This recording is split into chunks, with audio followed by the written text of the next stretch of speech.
আপনি যতই ভালো করে থাকেন চলেন বলেন না কেন,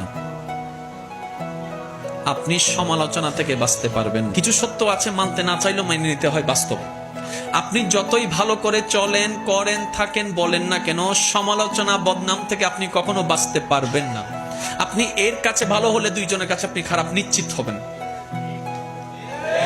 সবার সাথে কখনো ভালো থাকা যায় না, পৃথিবীর সবাইকে খুশি করা যায় না, কিন্তু আমরা বোকার মতো সেই মানুষকে বারবার খুশি করার জন্য চেষ্টা করতেই থাকি, অক্লান্ত পরিশ্রম করতে থাকি। শ্রদ্ধার সাথে বলি, মানুষকে নয়, ওই মানুষের রবকে খুশি করার চেষ্টা করা দরকার। কারণ এই মানুষ কখনো আপনাকে আমাকে থ্যাংক ইউ না দিলেও ওই রবের রহমত আমাদেরকে ভরপুর করে দিবে। সুবহানাল্লাহ।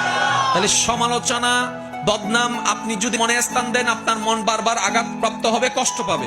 তাহলে যেই জিনিস আমাকে বারবার আঘাত দিবে সেটা আমার রাখার দরকার নাই। সেজন্য সবাইকে শুধু ক্ষমা করতেই থাকবেন। মনে রাখবেন, যে ক্ষমা যত বেশি করতে থাকে তে তত বেশি সুখে শান্তিতে থাকতে পারে। সুবহানাল্লাহ।